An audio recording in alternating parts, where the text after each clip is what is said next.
Welcome to Career Tools. Today's topic, resolving conflict with internal support providers. Here we go.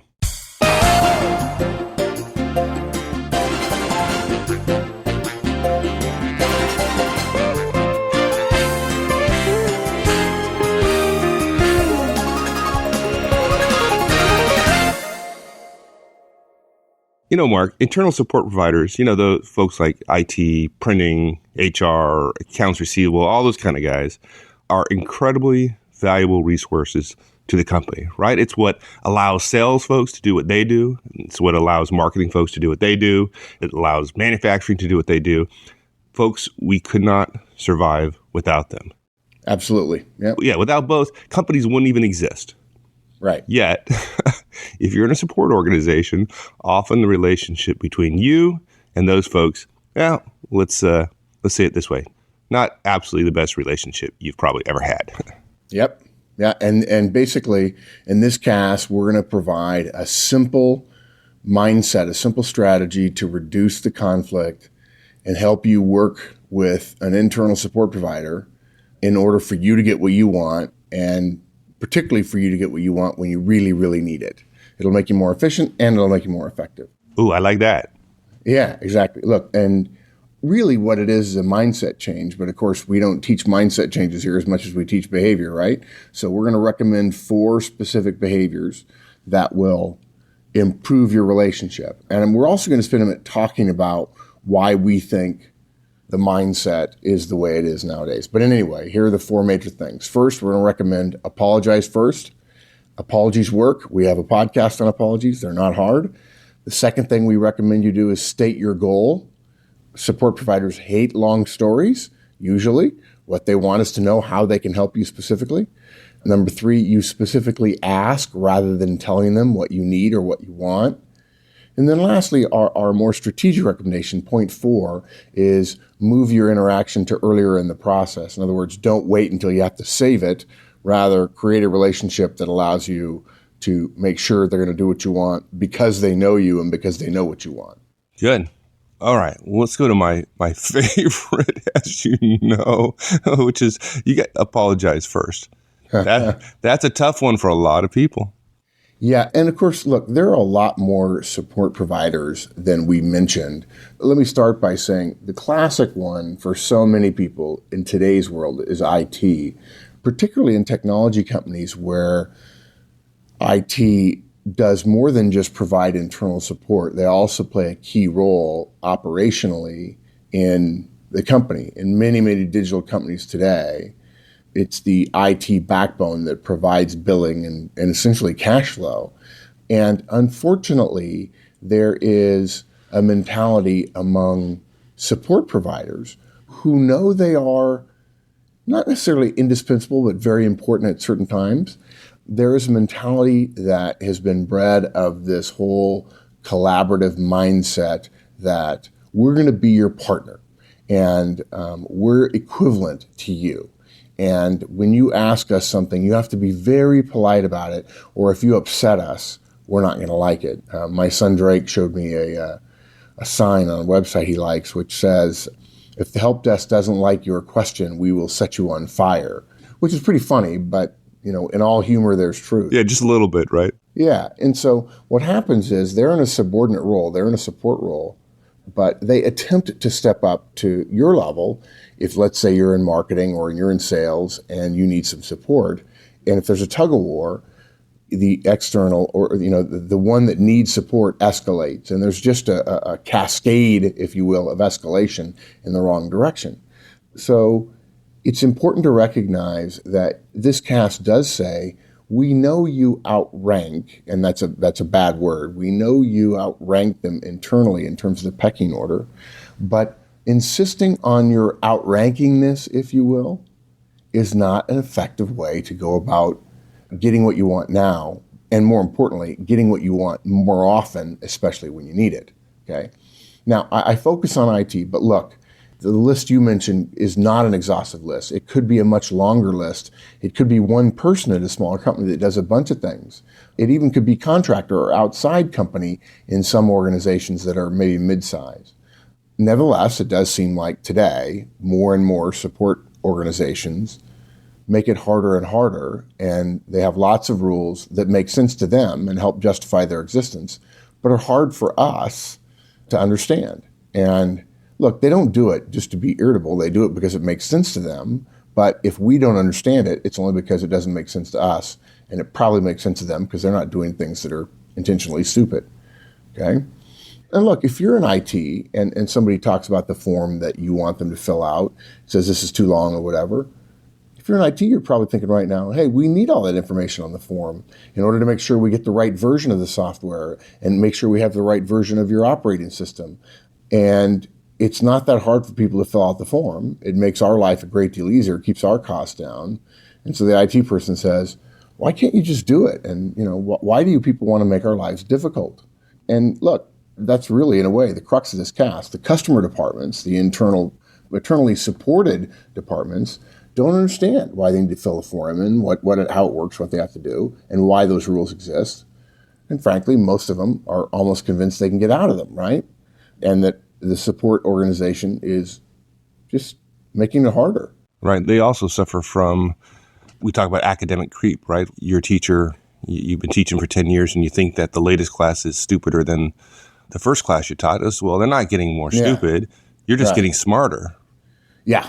Academic creep. Right. And the support organizations, they know their stuff, right? They know what they're doing, and they can't understand why you're so stupid, and you don't understand why they need it, right? Yeah, exactly. Look, let's say you're in marketing. You've just had some outside consultants come in and give you training on, say, one-on-ones, feedback, and coaching.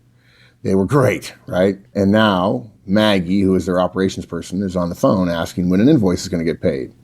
You sent the invoice to accounts a month ago, and you expected it to be paid. Okay, now you're embarrassed that Manager Tools hasn't been paid. You're worried you look bad and frustrated you have to follow up with somebody else. You get on the phone and say to the first person who picks up, why haven't you paid this invoice? And look, at that point, they don't know who you are, which invoice you're talking about. So they're less than helpful. You've hurt their feelings. A week goes past, you get called again, and now you're really mad. But the worst thing you can do in this situation is call them and be angry, right? Just think about it. If somebody called you in an angry tone, told you weren't doing your job properly, what would your reaction be? I'd be mad. Unprintable, right? Yeah. Look, our first recommendation here is to apologize. We know you're angry. We know it's their fault, and you don't know why you're apologizing.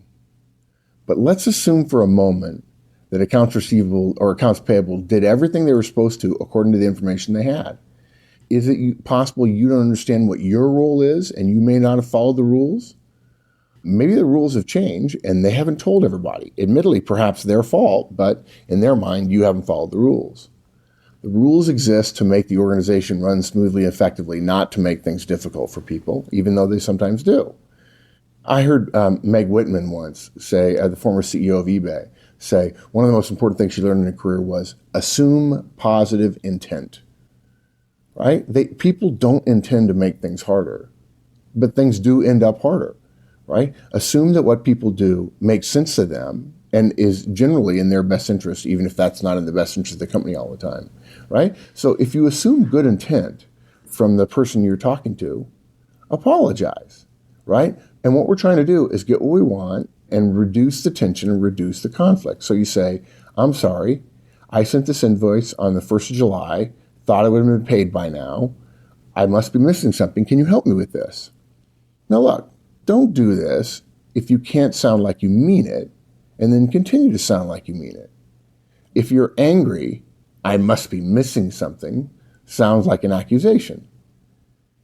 Being rude while apologizing completely eliminates the apology, and actually makes things worse, right? And despite how good it feels in the moment to be rude or snide or mean, it doesn't help. It doesn't work. If you can't sound like you mean it when you apologize, wait to have a communication with them when you can sound like you mean it. Yeah. What if you don't think you're wrong? What if you're right, as we often are? Okay, you apologize anyway, and here's why.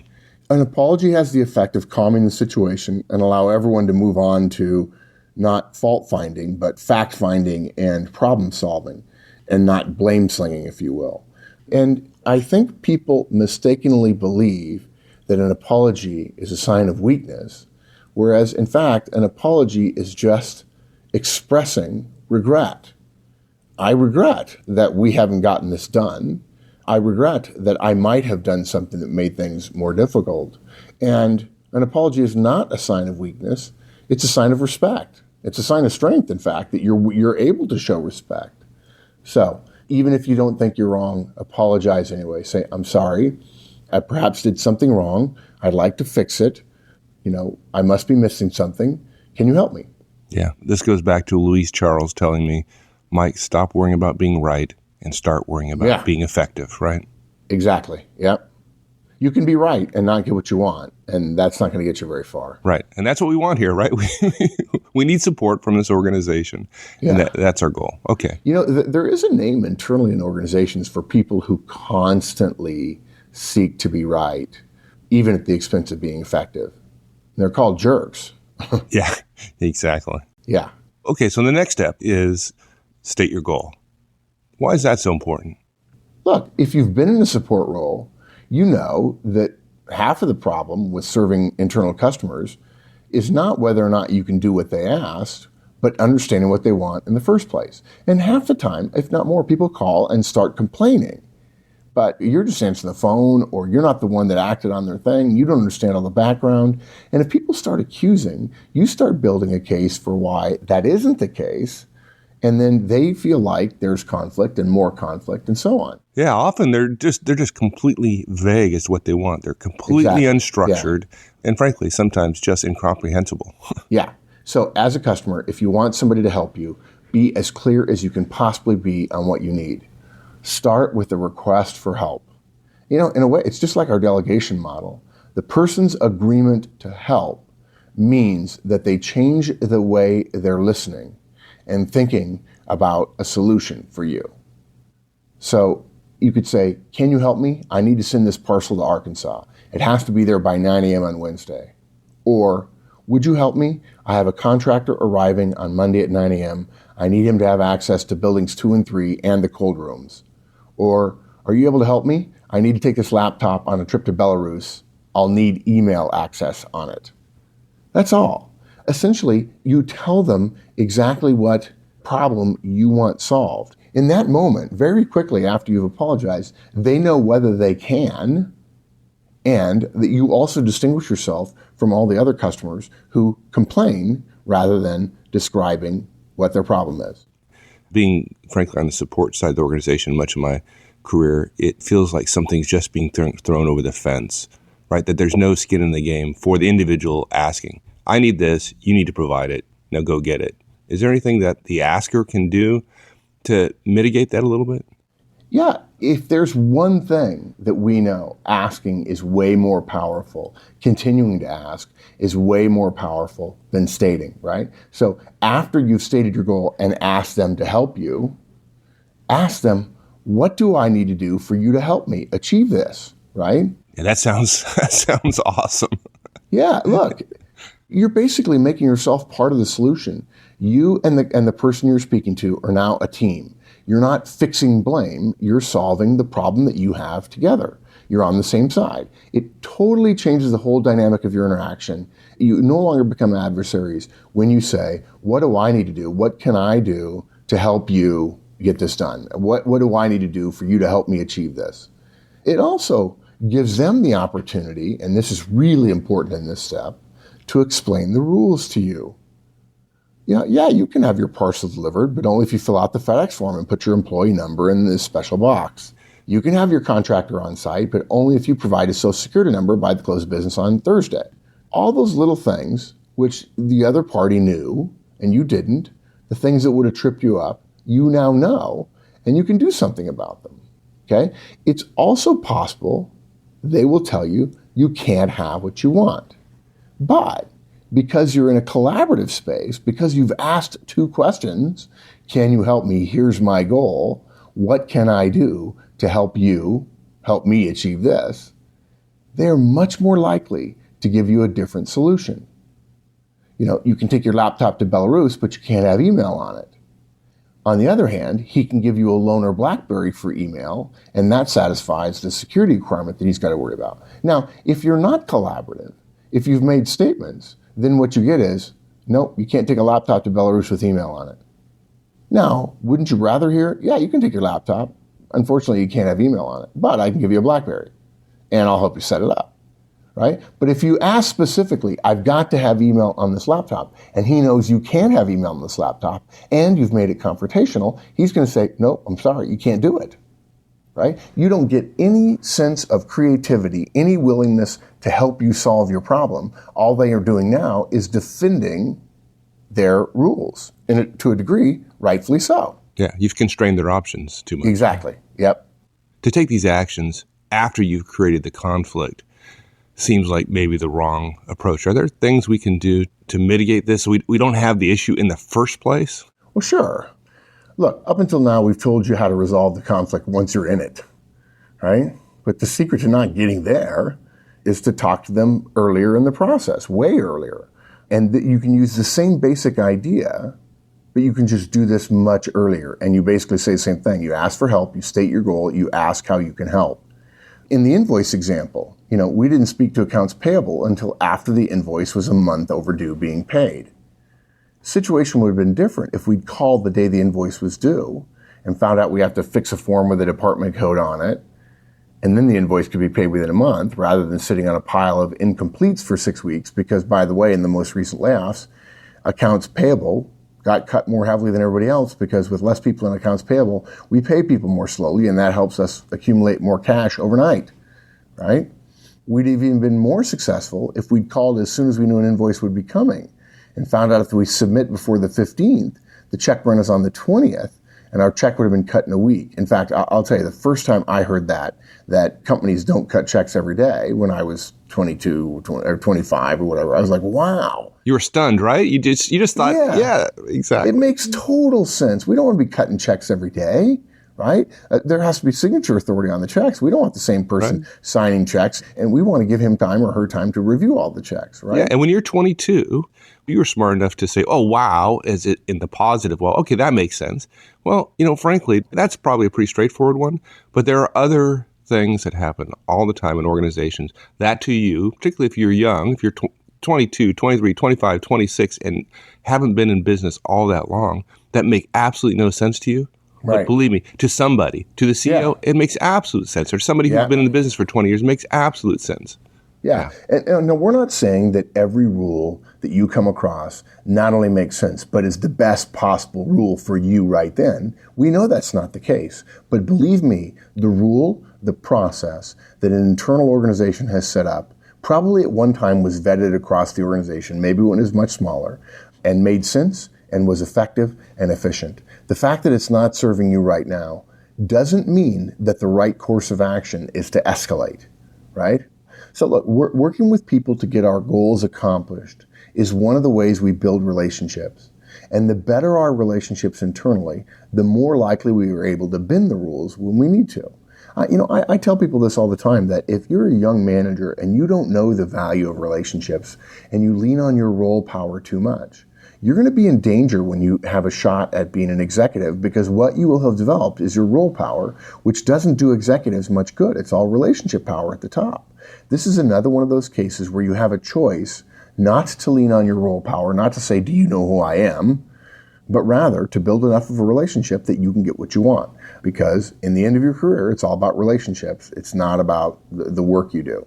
What if the relationship is through a web page? There's a lot of support sites now where you go fill in your request via the web, and there's really not an opportunity to do what you just described. Yeah, this is a simple case of building your network, right? It's an internal network. And I think several years ago, maybe as many as 5 years ago, we did a cast on knowing somebody in HR and in finance and in payroll and in IT. You need to know somebody in accounts payable, in security, in IT, in the mailroom, in HR, in legal, okay?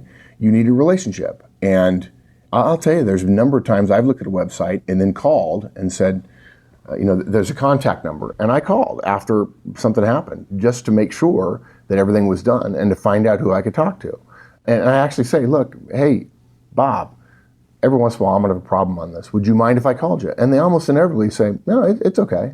If you really need some help, if you're polite about it, if you're nice about it, if you say, thank you, I really appreciate your help, they'll say, yeah, call anytime you need something, right? And there's a part of them, not all of them, not as many as on the outside of that internal support department, that are just as motivated, that are just as frustrated that a website is between them and everybody else, because they know they want to be able to help in a pinch, and sometimes a website can't do that. And even if they're not the person that you need to talk to get your particular issue resolved, they can help you find the right person. They can make the introduction. They can help you get to the person that you need. Yes. And that's it. Look, it's simple, folks. Apologize first. It is not a sign of weakness, like the show NCIS suggests. It's not. It's a sign of strength. It's a sign of respect. It's a way to get what you want. If you can mean it, if you're being genuine, apologize first. Tell them what you need, and then ask, what do I need to do, or how can I help to make sure this happens? That 3-step process is full of questions, full of de-escalation, and it works. We've been doing it for years, and it works. And then finally, the strategic move is get to know people earlier, maintain your network, know people in those various departments you might need, and go earlier in the process and have people in your network that can help you when a glitch comes up. It's not rocket science, but it's these little things that are the grease that keeps us civil in our large organizations and even mid-sized organizations in the world today. Yeah, keeps things civil and helps you get your job done. Exactly. It's always kind of nice. It's nice to be effective, yes. It's pretty cool. You can be nice and effective. Yes. How interesting. All right, my friend. Thanks, partner. We'll see you. Thanks, everyone. That's it. We'll see you all again next week. In the meantime, check out the discussion forums on the website, www.managertools.com. All right, folks. See you next week. So long.